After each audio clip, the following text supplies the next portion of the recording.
see we've got a few folks still coming in, but why don't we get started?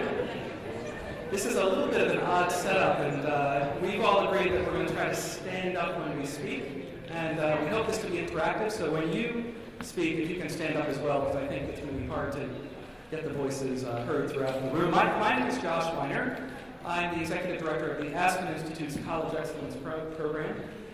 We are the home of the Aspen Prize for Community College Excellence, and we'll see some of the finalist colleges in the audience and others that have participated. We're now engaged in another cycle, and I want to thank everybody who's doing the hard work of filling out the applications. And I'm here with a group of great colleagues from whom I've learned a lot over the last several years, including Brad Phillips, who's going to be helping me in moderating the session today. Thank you, Josh. Good afternoon. You can do better than that. One more time. Good afternoon. Yes. Okay. We want to enlighten you. We'd like to entertain you, and we'd like our panelists to give us their wisdom. But before they do so, I'd like to introduce them. A man that needs no introductions because we all know him. He, in my estimation, yes, it's you, Byron. In my estimation, is really the president's president. Byron is now a recent retiree. Congratulations. I know you will not be really retiring. But Byron was the director of the Student Success Initiatives Program of Higher Education Leadership at the University of Texas at Austin. And he is also the National Director of Leadership Coaching for Achieving the Dream. I am grateful to Byron McClenny for his tutelage. I have been Byron's data coach for 10 years now. So thank you, Byron. Byron contributed a chapter to the New Directions volume, which we'll be talking about in just a bit. To his right, Davis Jenkins.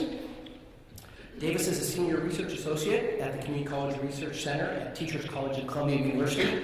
And those of us who know Davis know how brilliant he is, what an amazing thinker he is, and how Davis is really responsible for a number of initiatives that the United States community college system has engaged in, including things like iBest, including things like our various programs of practice where students engage in a particular program as they enter an institution. So Davis is going to be talking about that work as well. And to Davis's right is Catherine Hughes. Catherine Hughes is the director of the Community College and Higher Education Program at the College Board. Catherine has done a lot of work with acceleration programs, and we'll be talking about her chapter as well. So with that, I'd like to talk to the panel about what they have written.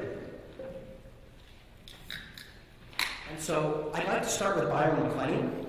And so just so you know, there's a little poster up here, but we recently edited the New Directions in Community Colleges, the Completion Agenda. That volume was supposed to be available as of February 1st. As with wonderful publishers, it's available March 1st. There will be a book signing after this, and we have 10 of them. So check your wallets, make sure you have lots of money, and we'll be auctioning those off with signatures. But with that, I'd like to start the questioning with Byron McClenny.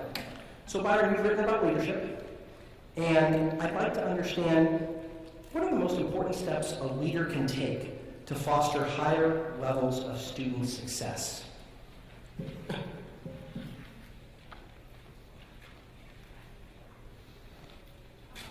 Thank you, Brad. And good to see all of you here this afternoon. Good to be a part of this. We're at an important stage in this work, and out of the leadership coaching activity in Achieving the Dream, we learned many things, but at the top of that list is just how important leadership is in causing things to change. I'm going to focus primarily on presidential or chancellor leadership or chief academic officer, chief student service officer leadership, that level. But I want to say at the outset that I'm talking really about more than that. Faculty Senate, Faculty Council, Union Executive Committee, Department Chair, leadership can emanate from almost anywhere in the life of the organization if the opportunities are presented in the right way and people are engaged in the right way. So I want to make that really clear as we begin to talk about the topics here. One of the points that is made in the chapter that I've done here is the importance of board leadership and boards creating a culture within which a chief executive, he or she, will have their back covered. to do difficult work if they're really going to transform institutions. We've learned throughout all of this work that colleges are pretty well designed to get the results they're getting right now. And so if you want better results, you've got to do things differently. And colleges don't change easily. And so it's awfully important, no matter what the structure in your respective institutions, to think about the proper role of a board. If it's a local board, what I'm going to say has probably greater meaning, but there's also a role here for state boards as well, if that happens to be the structure within which you do your work. Creating the culture within which the board sees the importance of student success, decides to label it as a priority in the life of the organization, and says to the CEO, we have you back, and we want you to go do this difficult work because it's important for our students, for our community, for our region, for our state, and for our nation. A priority on student success established by the board, point number one. Number two, I would say, has to do with either initiating or fostering what I have for years called courageous conversations. In order to begin to change things, we've got to be willing to talk about the difficult topics that so often are not dealt with. And so from the standpoint of a chief executive or chief academic officer or chief student services officer or even a department head, are you willing to have those courageous conversations? That's an important ingredient we have learned in this work. In terms of what we care about in this work, what the leadership is trying to do, it's all about student progression through the institution. Caring about every single student who walks in the front door and following every one of them over a multi-year period of time. Progression through the institution needs to be at the top of the list, needs to be on the list of things to do and care about. A leader of an institution, and this is with strong board support, has to do with the willingness to reallocate resources in order to do what is most important. When I talk about resources, I'm talking about people, money, space, and time. And the one that's so often overlooked is time. Reallocating the way meetings are used, reallocating the way we build agendas is awfully important in the life of an institution. And leadership can cause that to happen without costing any money. We can simply change the conversation and have some of those courageous conversations. Leadership needs to be willing to mandate some things. And I'm not going to say a lot about that because I know Davis is going to talk about that, and others may as well. But there's some things that need to be mandated at the front door of the institution. The minute the student walks through the door or makes the first contact at the college, the leaders of the institution have got to be behind some things that are going to be more prescriptive than they have been in the past. Related to that, thinking about every student walking through the door, we've not said nearly enough about the pursuit of equity. And we will not begin to really achieve equity in our colleges absent strong leadership. Stepping up and saying, we're going to be serious about this, and we're not going to accept conditions where there are differences in outcomes. There's no reason for there to be differences in outcomes on the basis of race or ethnicity or age or gender or Pell status or part-time status or anything else. And so the leadership of the institution saying we are going to be all about equity is what has to be front and center if we're going to get after the agenda that I think you all care about. A focus on student success with leadership pushing it is to influence the development of all policies and practices and procedures to be student-friendly, to foster student success, to foster ease of progression through the institution. So impacting the way policies are created is an important leadership function. Leaders also bring about a shared vision, and they do that through collaborative endeavors. Everybody in the organization has to be engaged. Every faculty member, whether full-time or part-time, every frontline staff member, every person who cleans the garden or who does the patrolling in the parking lots, everybody needs to be on board with the student success agenda. There needs to be an integrated agenda, and that can only come because leadership says we will have one. The tendency is for us to have all these silos, and so accreditation is unrelated to anything else. And strategic planning is unrelated to everything else, and the Title V grants unrelated to everything else. All of that has to be integrated, and that's a leadership issue for all who care about those issues. focused professional development, awfully important for all categories of employees, most especially for adjunct faculty in our America's community colleges and technical colleges. Adjunct faculty teach way too many sections without the attention that they need to get to help them be on board with all of the college's initiatives. So leadership will ensure that there is a focused professional development agenda for all, including adjunct faculty. And finally, leaders take high-impact practices to scale. There'll be much more said about that. But if you'll just do all those things I just mentioned in a way that says we're going to be relentlessly focused on this agenda, and only leaders can cause that to happen. Some of you might work with somebody who's attention deficit disorder and who wants to pick up on each new initiative that comes down the pike, and you've got 19 things going on. The question is, what's most important, and do you stay relentlessly focused on that? Great. Thank you, Byron. Thank you, Byron.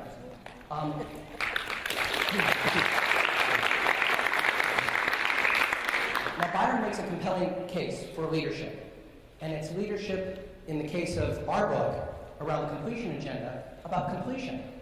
Josh Weiner recently came out with a book, and Josh is taking a slightly different case. And Josh is looking at student success not only being the only goal that you look at in terms of outcomes. And so, Josh, can you say a little bit about that perspective? Yeah, thanks, Brad. So our book is out today, and we have millions of copies. Millions. Buy them. But supply and demand may not match in this case, because this is a very important volume. But it is available in Coronado L. After this, there will be a book sale and signing. It's also available on Amazon, but there's a 20% discount if you buy it today. And you don't have to be bothered by those Amazon drones coming in. Anybody saw the 60 Minutes, please, you know what I'm talking about.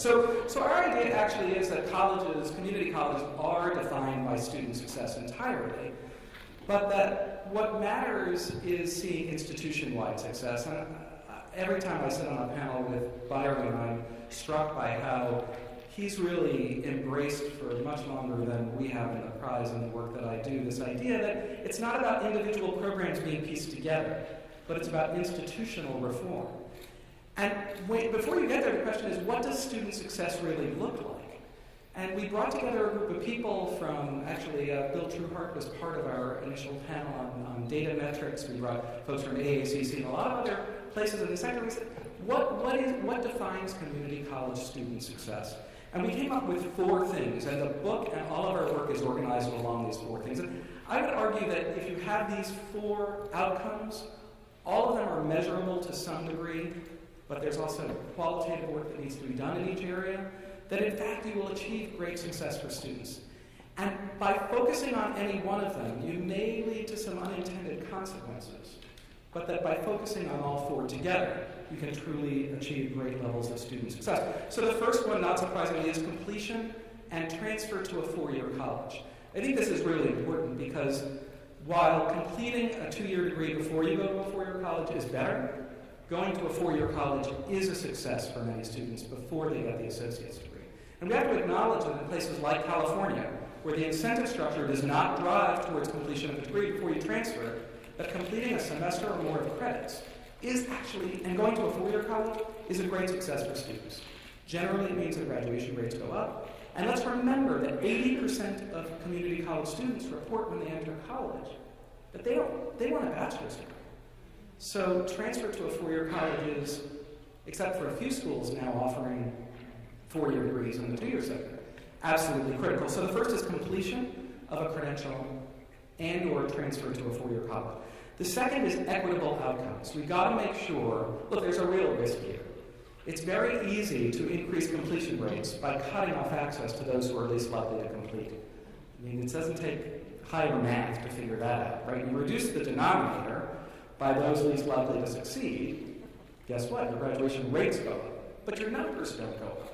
And we've got to make sure in all of the outcome areas we look at that we focus on equitable outcomes, and I'm proud to be partnering with Achieving the Dream on our leadership work, and really am very impressed by all of the work you all are doing to drive towards more equitable outcomes. So completion and transfer, equitable outcomes. The third is the core of what you all do, and it's learning.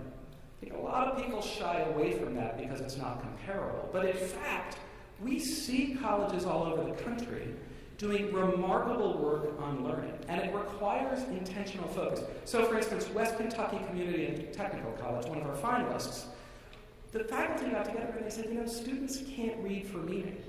They're not reading very well. And that was true in science classes and math classes and psychology and English and history and all the classes. But rather than say, well, that's K-12's fault, or say that's the English department's problem, they administered a standardized test to every student on reading to benchmark where they were. And then they committed that every faculty member would be engaged in learning new reading strategies so that they could improve. And they went from the 60th to the 85th percentile over a 5-year period because they started with a shared understanding of a learning outcome. Reading was going to help with completion, absolutely, but the goal wasn't completion, the goal was learning. So the third area really is learning, and I would commend to anybody who hasn't been to Valencia to observe their Teaching and Learning Academy and the work that Byron mentioned this as well. Deep professional development on becoming a better instructor so that student outcomes measurably improve in the classroom, room, and across programs.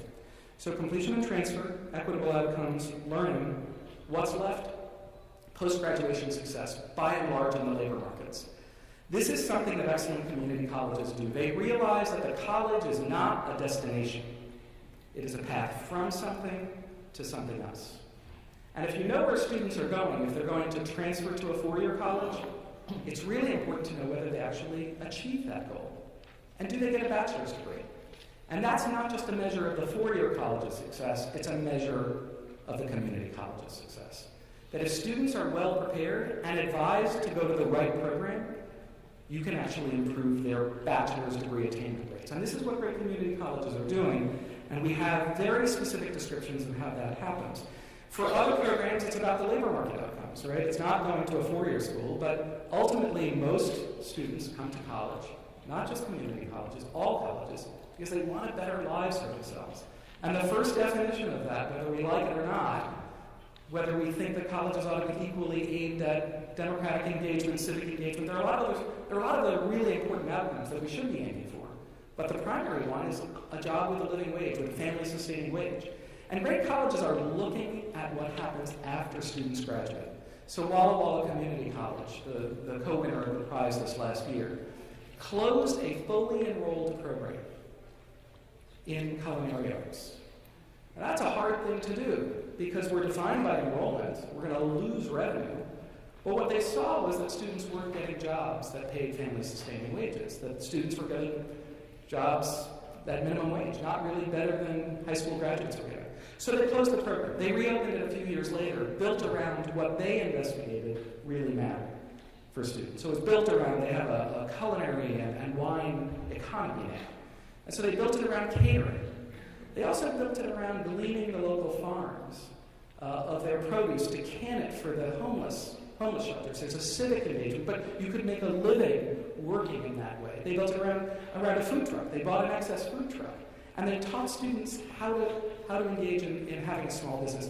These were the kinds of things that actually led to good labor market outcomes in their estimation. The impetus for it was looking at the outcomes for students, looking at labor market returns, actual matches to unemployment insurance records, to see whether students were succeeding.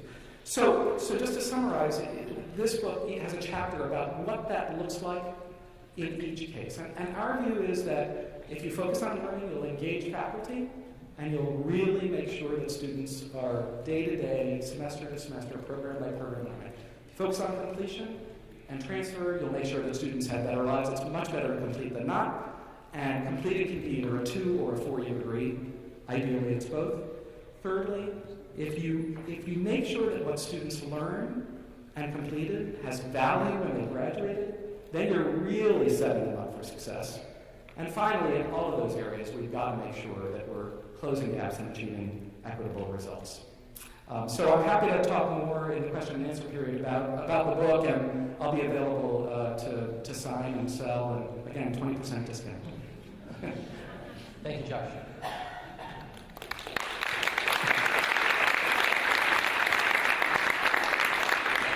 So we've heard some overarching comments about leadership, about how college can look at student success and outcomes beyond the traditional ways.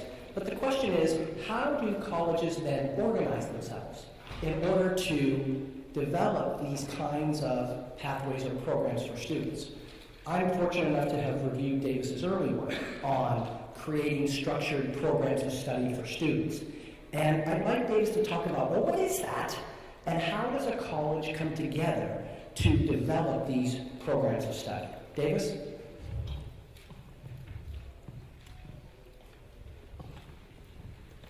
So as a researcher, this, the question of, people ask, why do these programs of study?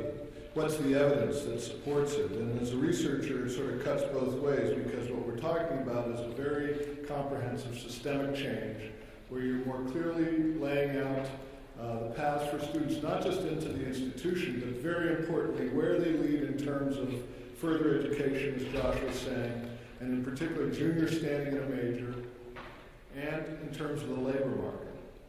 And you're rethinking, you're getting the faculty together across disciplines and with four-year institutions and with employers to talk about what should the content and sequence of that be. And you're giving students a default, which is a default curriculum that they can opt out of. But it's, again, opt out of. It's a recommended curriculum if you have an interest in this area. And then you're building on-ramps to these more specific programs that give students a taste of a field, but don't commit them to a particular major. And they can switch, but it gets them the sense that from the start, you have to begin to think about this, and you have to make an initial choice, and you have to explore a particular area. So obviously this is a very difficult, and people ask me what's the evidence, and the evidence, from a researcher's standpoint, this is not like a learning community or supplemental instruction or even something like an IBEST where you can do relatively discrete project and then move on to the next study. This is really involving evidence from many different literatures and from many different perspectives. And the first bit of evidence that seems to be most compelling is that what we have now doesn't work. That students' enrollment patterns are chaotic. Students aren't taking the courses you think they're taking in the order they're taking. And when you try to figure it out, and when faculty try to figure it out, and indeed colleges that have been successful in engaging faculty, especially Gen Ed faculty, who believe rightfully in the importance of exploration, because even if we're talking about 24-year-olds, they don't have a clear idea, but an 18-year-old sure as hell doesn't have a clear idea. Part of this, though, is helping them explore in a more structured way. But the way colleges have brought faculty around is say, okay, like they did at Miami-Dade, we'll give you here's a transcript of a student who wants to transfer to Florida International, where many of their students transfer. And we'll give you this transcript, and here's the information that's available to students and advisors. And how can you advise this student on what they should be taking and the sequences and the other learning experiences they should, in order to go on and get a degree in biology from Florida International, and by the way, move on to graduate school or whatever else people with biology degrees do, including med school. And so 27 faculty from all the 170,000 student institution come together and try to figure out this problem, and they exempted the bio professor, but the other 26 couldn't figure it out. In fact, one said, I think I will recommend that the student major in English because I can sort of figure that out. So if the faculty can't figure it out, and my colleague Shauna Jaggers has done activity-based focus groups where they have students do similar tasks, figure out how to transfer to the university, figure out what you need to take and in what sequence to get this kind of certification. And time after time, they can't figure it out. And then ultimately, students say they are confused. Public Agenda, WestEd, CESI, others that have talked to students it almost sounds religious. They're like, show me the path. And in some ways, when you enter a university as a freshman, at least there's this expectation of that by the end of sophomore year, you're going to have to choose a major. In the community colleges, that's, even though 80% of the students are coming in, the vast majority wanting a bachelor's degree, that's not communicated in most community colleges we've worked with, okay? There's no sense of that. And in fact, four-year institutions, one of the other reasons Miami-Dade is interested in creating clear paths is because Florida International, where the majority of their students transfer, is requiring students as freshmen to begin in a broad path and see whether they like it and either proceed in that path or switch. Okay? So the current system isn't working. The students say they're confused.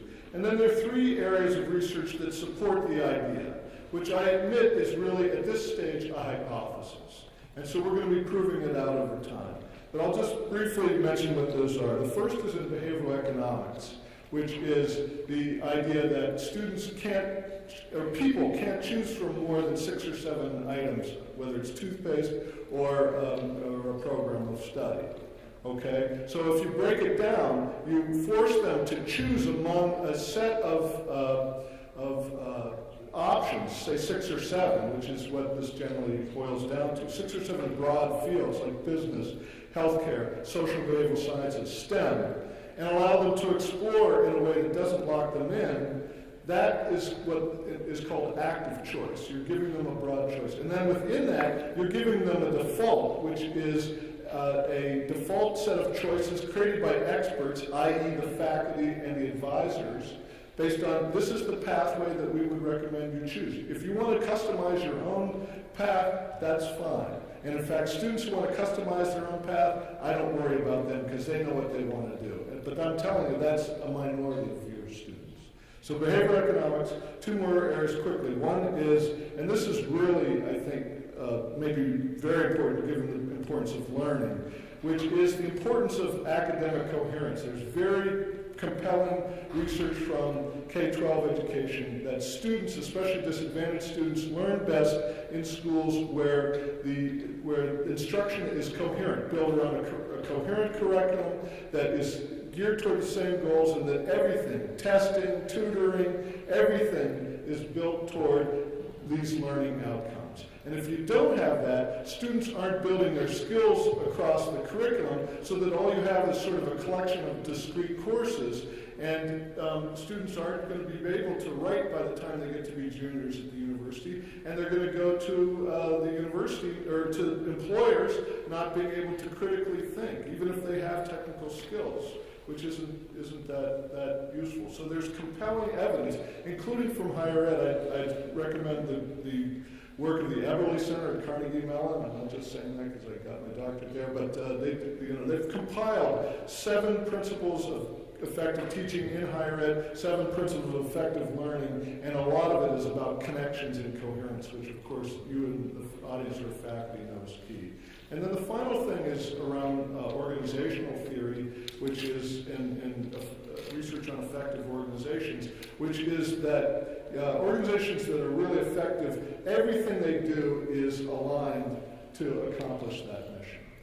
And in community colleges, we as a society have asked community colleges to provide very low-cost, broad access to students.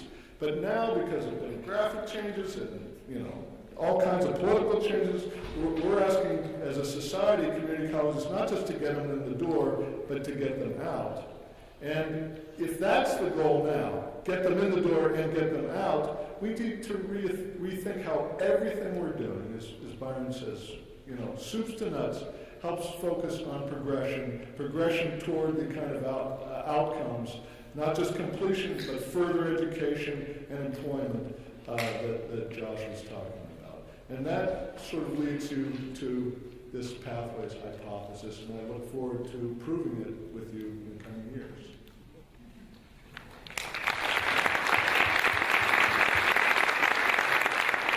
Thank you, James. Now we have to get them in those pathways. And we are in a state that has effectively legislated away developmental education. and many states are now considering that. Yet, there are ways to improve developmental education. Catherine Hughes is going to talk to us a little bit about accelerating pathways in developmental ed and the institutions that have done a really good job with this and the outcomes that they've achieved.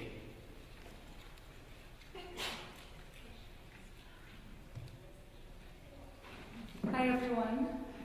Before I talk a little bit about the chapter in this volume, I want to plug a volume coming up, I think later this year, that I'm co-editing with Andrea Venezia, which has lessons from the field. All the chapters are authored or co-authored by community college faculty, administrators, and really telling like the nitty-gritty of how they brought about or are still in the process of bringing about some major change on their campuses. So please watch for that. And speaking of that too, I was recruiting some wonderful authors for that particular issue, and the author said to me, you know, who reads this anyway? What's the audience? So I'm very curious, see this, whom in this audience has actually read this New Directions in Community Colleges series journal? Can I just see how many are familiar with it? Okay, that's not too bad. Okay, thank you.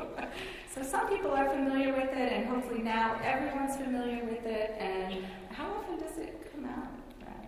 They have a couple of years. A couple of years. A couple of years special editions, and they're often around a particular theme, like this particular edition on the college completion agenda. So good, now we have lots more readers for this volume and the next one to come.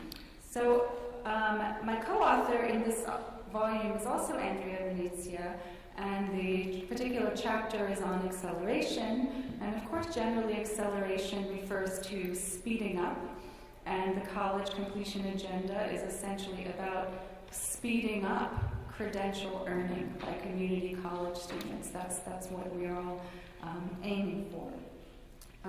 But we have research from the last 5 or 10 years showing that developmental education, which was designed to help students get to their credential, right? That developmental education is being increasingly shown to be a hindrance to degree completion and not to really being a support for that. And this research has really been picked up in the media. I wanted to mention a couple of things that came out. One article called Developmental Education, Higher Education's Bermuda Triangle.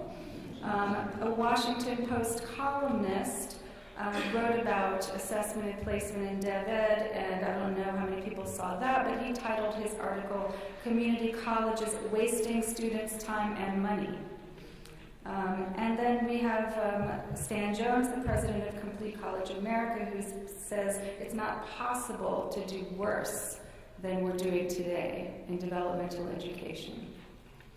So this is some hyperbole, right? It's somewhat hyperbole, but it's really been listened to by policymakers and education leaders, and it definitely pinpoints that things have not been going well and that there is a definite need for change. So then it's trying to figure out, well, how do we change this? How do we reform this? And again, we've had some great research over the past few years as we've been better able to track students through their courses to see what's happening, why aren't they succeeding through developmental education. And one of the problems we've seen are these long sequences, that we think students need a long time to build up their skills. And in tracking students through, we could see that for some students, as soon as you tell them it's going to be 2 or 3 semesters, they're gone. They don't even show up for the first course. But we also saw that some of those students do show up for the first course, and they even complete it, but they don't show up for the second course. So there are many what have been called loss points or exit points, places where we lose students in our colleges. So acceleration in terms of developmental education really means we're going to fill in their academic holes more quickly. We're going to identify them better, and we're going to fill them in more quickly, get students through, and not allow the students to disappear and to opt out. So some of the ways that this is being done are shorter sequences, piling in more hours, trying to get more done in a particular semester. Also, measuring progress by demonstrated competency, so really using assessments to better understand what are the holes and the gaps that need to be filled, and filling just those rather than requiring students to repeat a whole bunch of curriculum that maybe they know already. One pretty well-known approach now is mainstreaming or co-enrollment, usually for students who test just a bit below college ready, allow them to go ahead, go into the college level course, and then provide them a parallel support course or something on the side to help them. The best known model is, of course, from the Community College of Baltimore County, and Donna McCusick is there, and you can ask her after the session, or you can read our volume coming out where Donna and Peter have an article about exactly what they did and how this came to pass in Baltimore. And really good results of that program. So they piloted, they evaluated, found that it was working, and then began to scale now to almost all of the eligible students in their college. So they had good results. So a lot of things going on, a lot of really positive things, good experimentation, good research coming out, but I just want to mention briefly a couple of concerns. And Brad, I think you mentioned one. States are really pushing for change. Policymakers have been getting frustrated and impatient and listening to the hyperbole, right? So here now in Florida, students are allowed to decide their developmental needs for themselves. I don't know where I fall on this. I'm not sure if it's a good idea. I'm waiting to see. I hope we're going to have research on this. In Connecticut a few years ago, legislation was passed basically mandating that students could only have one semester of developmental education or be mainstreamed, have the co-enrollment model. So essentially, faculty are forbidden from doing things status quo or providing more than one semester of remediation to students. Again, I'm not sure really if all students' needs can be met with a shorter sequence or by mainstreaming. I don't think we have the research there yet that says whether that's really effective for all students or some certain subsets of students. We need more experimentation. We need more research. A few months ago, I was speaking to a group of, there were representatives from all of the community colleges in Connecticut, and you could also see that there was not a lot of enthusiasm for this because essentially this had been mandated. This is their legislature telling them what they now had to do in their classrooms and on their campuses. So it wasn't creating a whole lot of goodwill from what I could tell. And again, contrasting that with the college that themselves, built something, tested something, evaluated it, and now has scaled it. So very different approaches. The jury's out. Hopefully we're going to have continued research, but I am positive about all of these new models, and I think that we are making some progress. Thank you.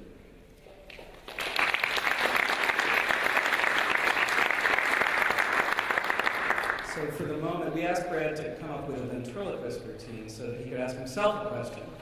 But he didn't get those skills developed in time. So I'm here, in addition to being a great moderator for the panel, Brad has a chapter in the book as well, which makes a really important case that we've got to move from a culture of data to a culture of data use. Brad, can you talk a little bit about why that's important and what it looks like on the ground? Thank you, Josh. All right, raise your hands. How many of you think talking about data is boring? Oh, come on, tell the truth. How many think it's boring? Okay, not that many. That's good. That's good. So when we think about data, we have lots of data, do we not?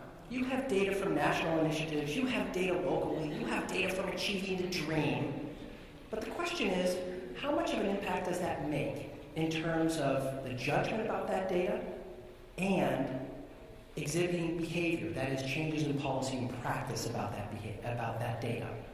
So I'd like you to think about data and the use of data in 3 buckets. That first bucket is what we would call analytics. And what we mean by that is there are lots of tools There's data that gets into that system, there's data that gets massaged, and then there's data that gets out of that system. How many of you have these special web-based tools, business intelligence, OLAP, all of those good kinds of things in your institution? Okay, very few of you. One of the things that we find, and one of the complaints that we get about some of those tools, is nobody knows how to use them. Right? You have these great tools, you spend $100,000 on them, and you can't get the data out of the box. And so the question becomes, okay, if we can get the data out of the box, what do we do with it? And by the way, let me ask you the dirty little secret. How's your data quality? Okay, stop laughing. Right? Because we know that the data quality is always an issue. We work with hundreds of institutions around the United States, from Hawaii to New York. I've never come up with an institution or worked with an institution that had perfect data. There are always data issues. So when we think about analytics, we talk about how the data gets into the system, how the data gets manipulated in the system, and then how the data gets presented out of the system. But that second part of this has to do with what we call human judgment and behavior. Davis mentioned the issue of behavioral economics, which is really the choices people make on the difficulty to do something and what the payoff would be. But we also, in human judgment and behavior, have to integrate the psychology and the neuroscience of this work. Why? Because it's not just, here is the data, now of course we have schooled you and it's now time to do something about it. How often does data really change practice or policy? So the issue is, we have to work with human beings on how that data gets into their head to make judgments about what to do, the behavioral aspect of this. So when we think of human judgment and behavior, let me all give you a little exercise that we talk about. When you enter a meeting and data is presented, first of all, it's Friday at 4 o'clock, right? And you're there and you're exhausted and you're now going to talk about data. But you know that when you have to engage in data, the brain uses more glucose. So one of the rules about engaging with data is feed people. Of course, we've given you such nice food today. The next thing, when you begin a meeting, one of the things that we do with colleges that we work with is we say, okay, we're going to start a meeting, but what is the major problem that institutions have around how we come together? In other words, there are different departments coming together, they're now going to talk about data. The major problem that we have is we don't communicate, right? We know what we do in our silo, but now we're bringing various divisions together to look at data. One of the things that we ask institutions to do, and I know this is hokey, but I'm going to ask you to all do this as homework and then call me. No, just kidding. Please don't call me. Is what we say is when we first meet, we all start with, what did I do this week to help students succeed?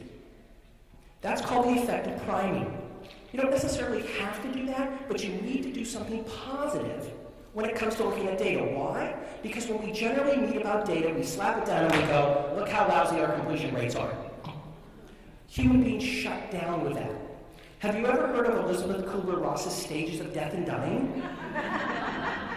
Well, what happens with this is when you present data and you haven't done effective priming, you haven't fed people, and you give them data that is not so flattering, what happens is they are in denial. It's not our data, it's not my class, it's not my division. And then they get angry, do they not? How dare you present this? And then they move on to depression. You've all seen this, right? And then after depression, they move on to bargaining. If I just do this, will you do that? And then finally they move to acceptance. And everywhere we've worked, and Byron and I have worked in a few places, when that data first comes out, people are in denial. They get angry. But over time, bringing that data, the same data, over and over again, talking about that data, they eventually move to accepting what those results are. Another little rule on human judgment and behavior. Always start with the positive. As a former shrink, I can tell you what we did with patients was we always started with build up, break down. Start with positive, get people engaged, get them talking, and then switch to, and by the way, have you seen our completion rates?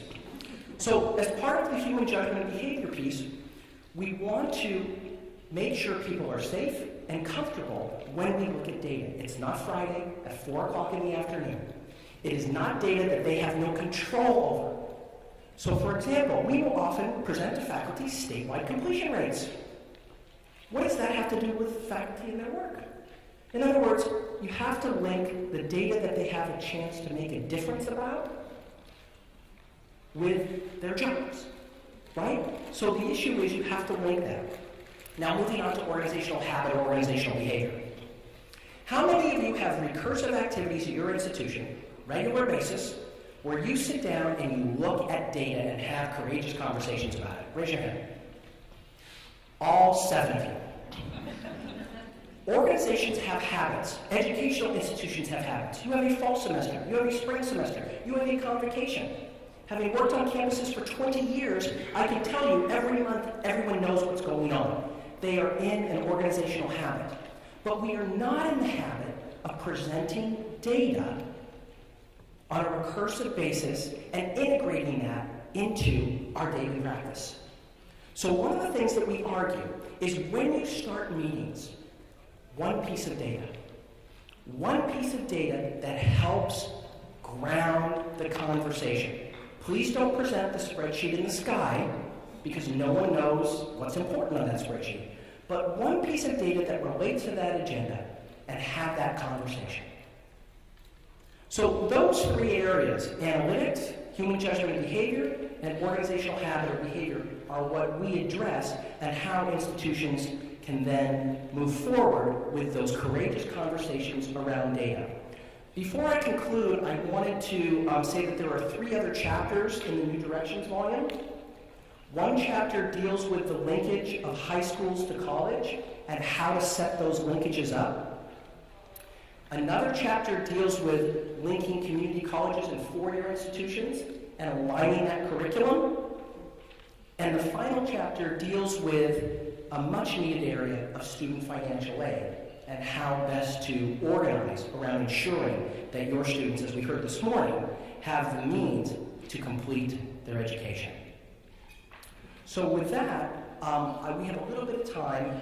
We'd like to open it up to all of you. And I'm sure you've had burning conversations for one of the panelists.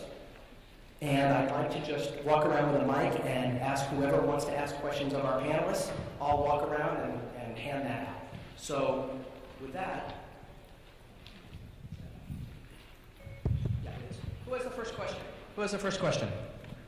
Don't all raise your hand at once. To the right, yes. Oh, yes.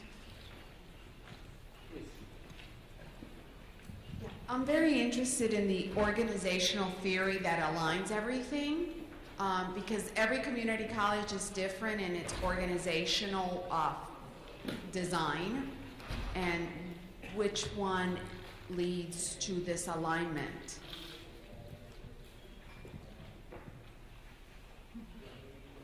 Josh, Byron, Davis, Catherine? Okay. I think it's a great question. I guess what we see is that there is leadership that has a particular perspective on what the challenges are. And then there's a theory of change that's collectively developed. But the form of the organization ought to follow what the goals are.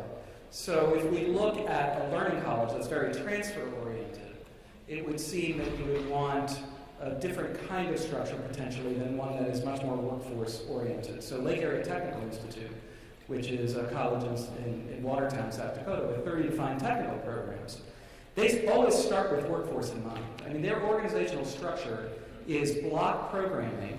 They have a 76% graduation rate. Block programming from 8 in the morning till 2 in the afternoon with no course choice at all. Why? Because students enter with a specific program goal in mind. So what Davis talked about, which were these sort of meta majors, broad areas, would suggest that you need some course distinction so that students can move from program to program. So what we've seen, and we're with the support of the Lumina Foundation, we're building a curriculum for the next generation of community college leaders. And one of the units is going to be on change management. How is it that you create urgency around a set of goals? And then how do you get everybody engaged in the strategic planning needed to start to depersonalize decision-making so that everybody's bought into this set of goals to align to what that urgency looks like? I think organization form ought to follow that. I don't think there's any magic to how the organizations are structured. I will say that if there are any trends at all, it's that we have too many independent departments, and that colleges that are doing the hard work of trying to get more students through to specific things tend to narrow the number of titles at the top, and try to provide intentional structures for combining student services and academics, and combining even what they're learning on the workforce side with what's happening on the general education side. I don't know if others have things to add.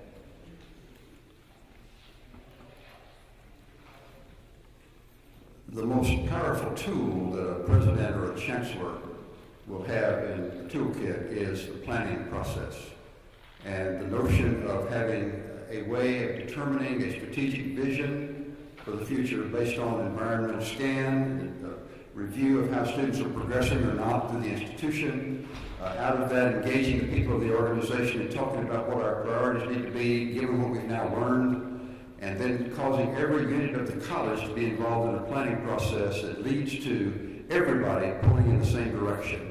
I've seen colleges that all too often have 15 or 20. I was in a college not long ago that had 29 priorities. And I started laughing, and they didn't appreciate my laughter. But the reality is that a limited set of priorities that focus on what is most important as the next steps the college needs to take, and everybody responds to that. And then you allocate your budget on the basis of those plans that come through the planning process. Is a powerful tool. Thank you, Byron. Anyone else? Okay, other questions? Yes.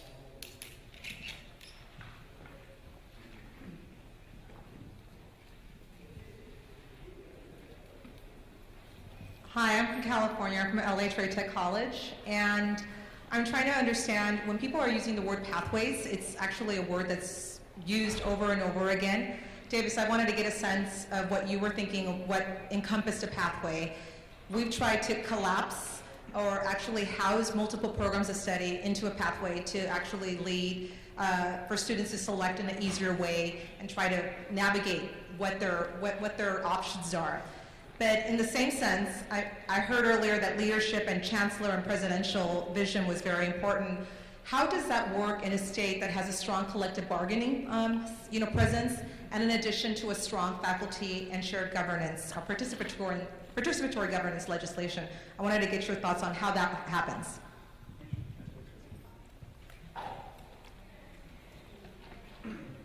You know a path when you see it, when you're able to show a high school counselor or a student coming in. These are the 6 or 7 general broad areas, like you said, and what you described is very much what I have in mind. These are the 6 or 7, and generally, for example, Arizona State does this. They offer 300 majors, and students who don't know what their major is coming in have to choose one of 6 exploratory majors. So all those majors are collapsed, like you said, into. But the path also shows a default sequence and if you're planning to go full-time, or if you can only go part-time, what courses you'd be taking when, and what that means financially. And then very, very importantly, the path as a map shows where this is going to get you. And the more specific, the better. So if you can lay that out, and I can show you good examples. If you can lay that out for a student, for a school board member, for your own board of trustees member, and say, these are the paths offered by LA Trade and Tech. And within them, obviously, there's a huge amount of detail that is the purview of experts who are the faculty and the advisors. But you don't want, if you can show that path in a way that's compelling to all those audiences, then you have a pathway. I agree with you that it's been misused. And too often there's too much focus on the pathway itself and not to where it leads. And again, all this is from behavioral economics. People, students come in knowing they need a bachelor's degree. They don't have any way, but they have no idea what that means. They don't know what transfer is, they don't know what associate degree, they don't know what a major is. So the map, the pathway, which is not the whole thing, but I think the first step shows them this is how, this is where you are, this is where you can be, and we're LA Trade Tech, and we're your pathway to where you want to go.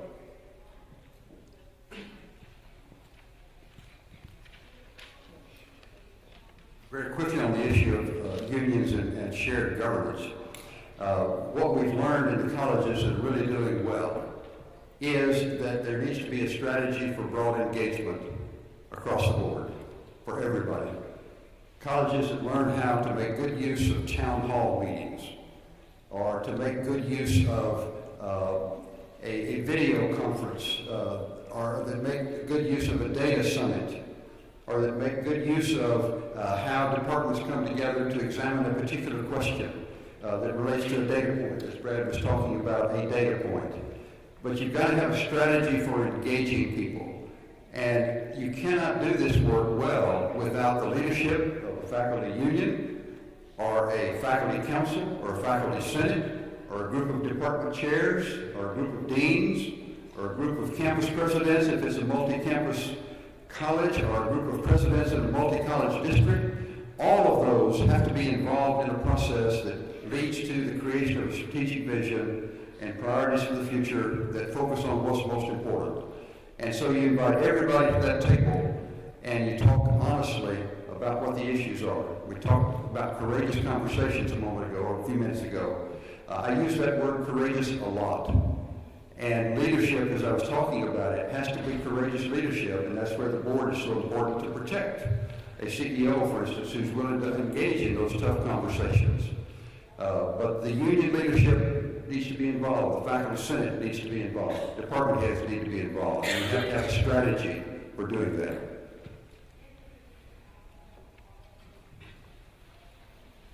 As Kay and Byron often say, we're perfectly structured to achieve the results we're achieving. And I shared with you the Elizabeth Kubler-Ross example. And I come from California, a collective bargaining state. And too often what happens is we expect our students to persist, but we don't often persist in the leadership. And so when we think about what our panel is suggesting, the kinds of changes that need to be made, it's not we propose them and everyone sings Kumbaya and says, let's do that. You really do go through, and human beings go through, this whole issue of denial and anger. We're not changing what we're doing, that's challenging who we are and what we do. But they actually have to work through those stages, and it requires courageous leadership, conversations, and persistence, just like we ask our students to persist to their degree, to their completion. Other questions? Please. Catherine, you mentioned the idea of filling in the holes rather than having students repeat an entire course. I suppose that mathematics looks at that as that they're doing that with their modules. But how would, do you know of a program at a college in which they're doing that with reading or developmental writing?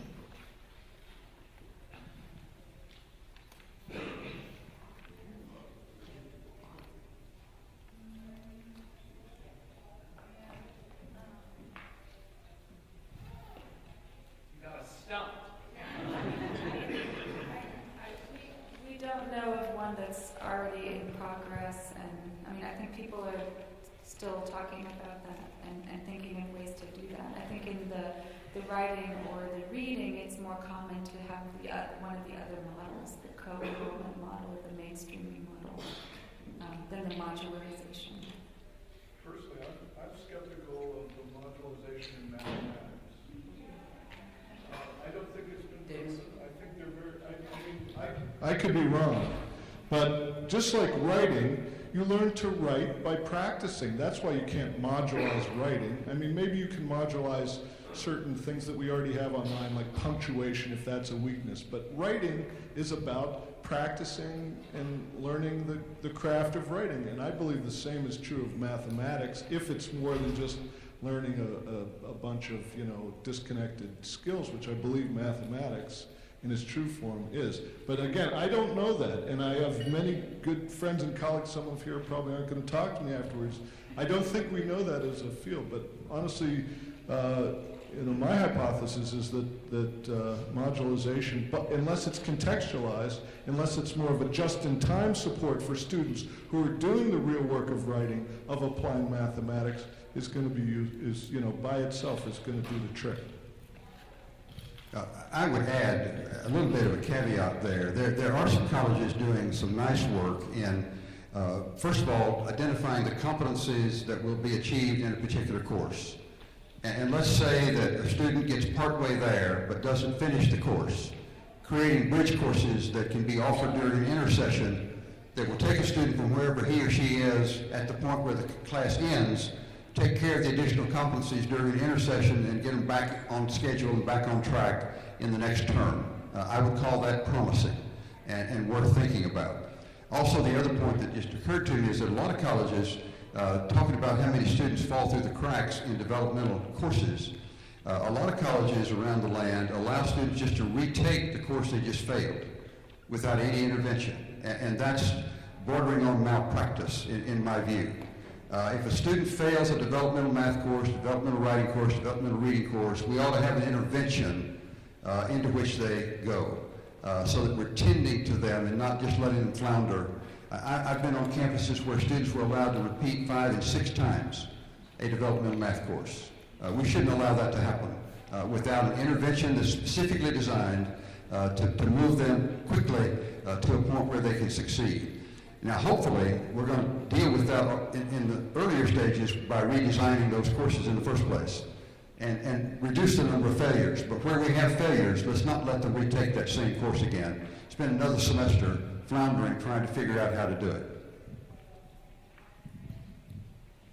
I also want to add a quick anecdote to that. I know Kay McConey and I have worked together a great deal in visiting one college. One of their early interventions was when students had failed the same course the 3rd time, then the 4th time, they would now have a different version of that course.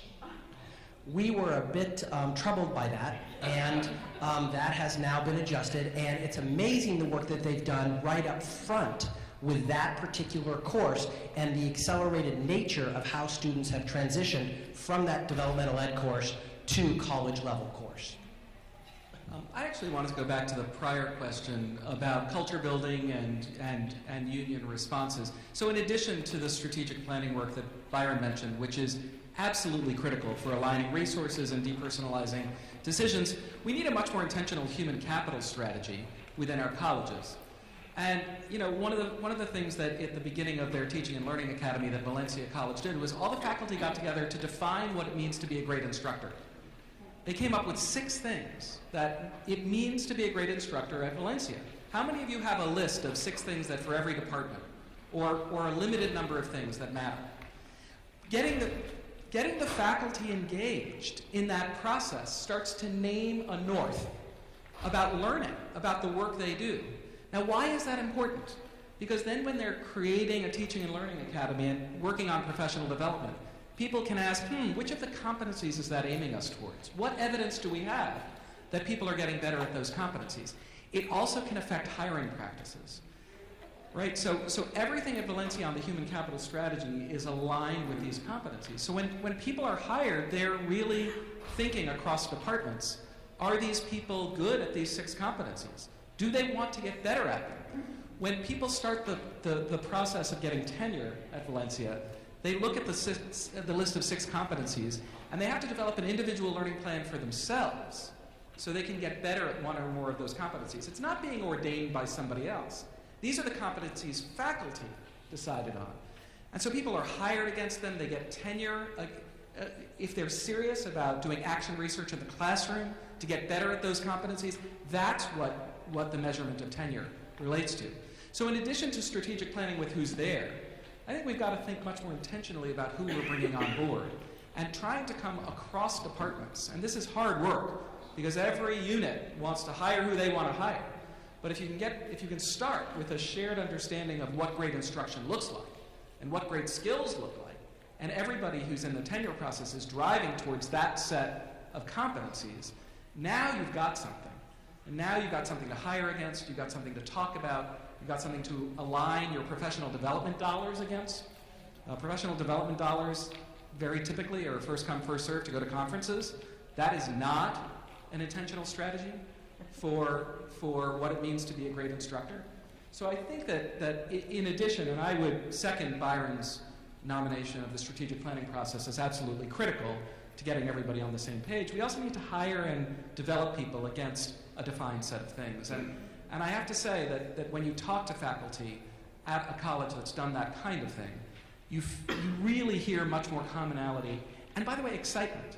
They're excited that what they have done to improve student success aligns with what others have done. They've taken practices from others because there's a common sense of what it is they're driving towards. So I would add that to strategic planning as really critical work that we see that enables college-wide success and leads to, including in unionized settings, Santa Barbara City College, Walla Walla, the co-winners of the prize, are both in unionized settings. But they have a culture at both places that is very, very much shared because they've done this hard work.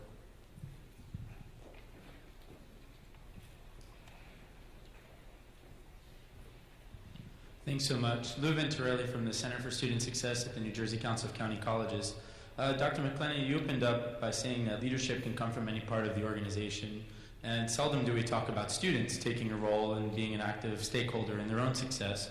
Do you have any comments on how students can be a part of this conversation? A small plug, in New Jersey we just had the first statewide Community College Completion Challenge, where we had all of our Phi Theta Kappa organizations hold campus-based student success completion-related events where students were engaging in conversations with their peers on the importance of completion. Do you see this happening across the country, in other states, and how might state organizations support that? And is there anything beyond Phi Theta Kappa that we can do to engage students in these conversations? Thank you.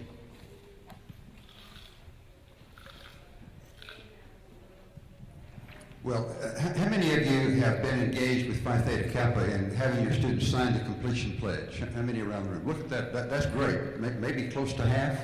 Let's encourage the other half that didn't raise their hands to go home and figure out how you're going to do that. That is a terrific movement, and I've been on a number of campuses in just the last year where there was a lot of enthusiasm around that kind of activity. As a college president, I always had students involved in planning councils. Always had students involved in hiring practices, had students involved in all sorts of ways. So yeah, think about your culture and think about the ways to get students involved. But currently, with the kind of thrust that we have on success and completion, Phi Theta Kappa has got the best game in town. And grab that one if you haven't, and give it all the support you can. Some of the colleges I've been on, when I've been on their campuses, have had faculty do the same thing. A faculty pledge along with the student pledge to completion. So think about how to engage that conversation broadly. Thank you. Other questions? Okay, I'd like to ask the panel a question. We have examples of where institutions are engaged in good behaviors that improve student success. But I'd like you to imagine, if you will, if you were designing an institution and it was running the way you wanted it to run, meaning it was maximized towards student success and completion. What exactly does that look like? And what makes it different than what we currently are experiencing? And so, Byron, can I start with you? I promised them I wouldn't ask them anything outside of what we agreed upon, and I lied. Here we go. Right.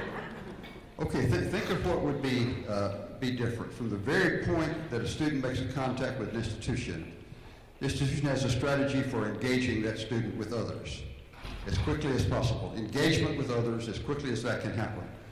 Students don't know how to do college in most cases when they come our way. So just think about orientation. Every student needs orientation, not online, face-to-face orientation. And in that orientation, you would already begin to do the kind of grouping that Davis was talking about. We would find all of those kind of interested in STEM fields, and we'd find all those interested in health careers, we'd find all those interested in business, and so on.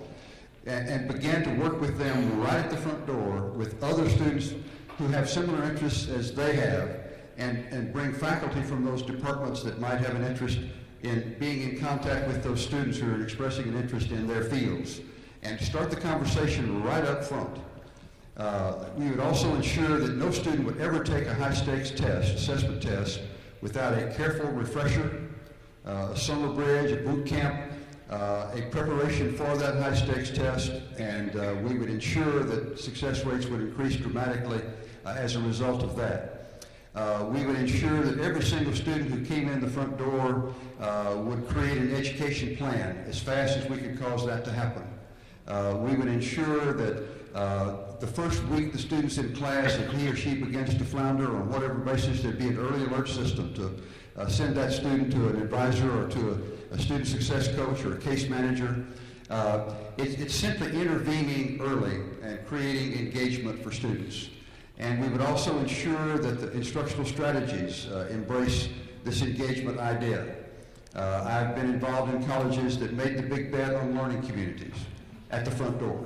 And so students who come in the front door start with a group of students and they're with them frequently during the course of all of their first term and maybe through their second term.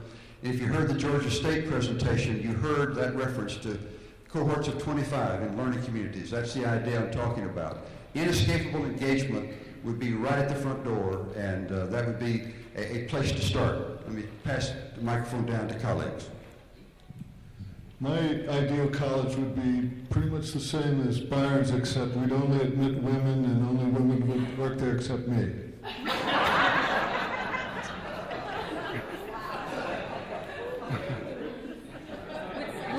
Would there be women of all ages doing this, or only on a certain? Okay.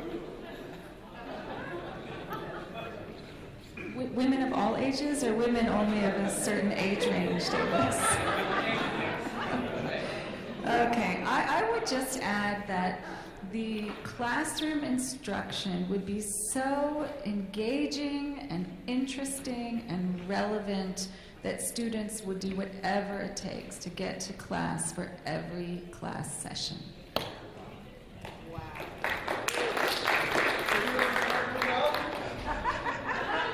So from the data guide perspective, we have institutions that have one of two signs on the IT, the information technology door, or the institutional research door. One of those signs says, "Welcome, come in," and the other one says, "Authorized personnel only." From the idea of information and data, the data is transparent. It is available as needed, so that when faculty come together with administrators, administrators come together.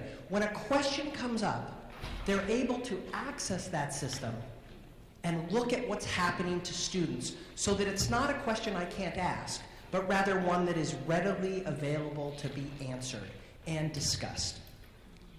So, agree with all of what's said. I would add that there would be a great leader on that campus. We've had a partnership, as I mentioned, with Achieving the Dream, looking at what it means to be a great community college president. We looked at a number of colleges that have achieved high and improving levels of student success, and we identified 5 qualities through some research of what a great college president does. And so this college that has all of these qualities would be led by a president who, number one, puts student access and success above everything else, including institutional position. They don't leave their institution before the work is done because a better job opens up. They align everything they do, they walk the walk, that is paramount for them. It's almost a religion. The second thing is that they take risks, that they're willing to confront what is an institutional commonality. They're willing to admit that there is a problem with student success without pointing fingers.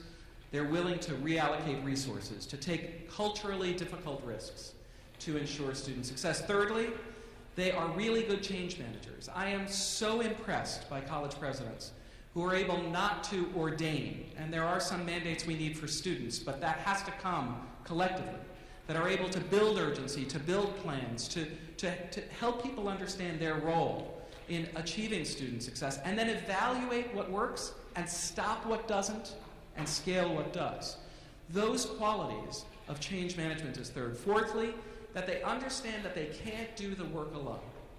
That if you're aiming at a job, you've got to involve industry. If you're aiming at getting more students prepared, you've got to work with K-12. If you're aiming at transfer, you've got to work closely with four-year colleges. It's not about partnerships, it's about new structures. That the college is what students experience, and what students experience right now is siloed. and that if community colleges are going to do a better job, they have to absolutely link arms with those other structures to enable success. So that's fourth. And then finally, not surprisingly, they've got to be really good fundraisers. But not good fundraisers just to add to the endowment or to build the next building, but fundraisers around student success goals. So they realize that where students are coming from and where students are going matters. So when they're gathering scholarship funds, they use them not just on their campus, but for students who can't complete the bachelor's degree. When they are trying to work on a new building, they're thinking about the new building not necessarily in an arts center. There's nothing wrong with that, but a tutoring center, because they know that's what students need more, that they're really aligning their fundraising activities with these student success goals. So I would say it would be a president. And look, 300 college presidents have left in less than 2 years, their institutions. 300 out of 1150. Walter Bumpus' work at AACC, they've been counting. And every time I see him on a panel, I give a number and he adds 50 or 100 presidents to that. We have a huge generational turnover and a great opportunity to work to make sure that the next generation of presidents, who can do all of the things that the panelists said, have these 5 qualities. And that boards understand that, and that all of us who are leading institutions understand that we need to push ahead those leaders with those capacities and make sure that they develop those competencies moving forward. Thank you, Josh. Any final questions? Okay, we have a little bit of time, so we'll remain up here if you'd like to ask those questions privately. Please join me in thanking our panel.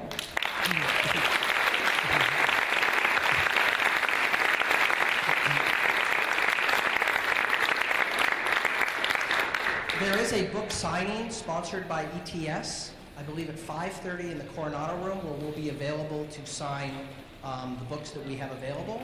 And I want to thank you for all of your time. Please enjoy the rest of the conference.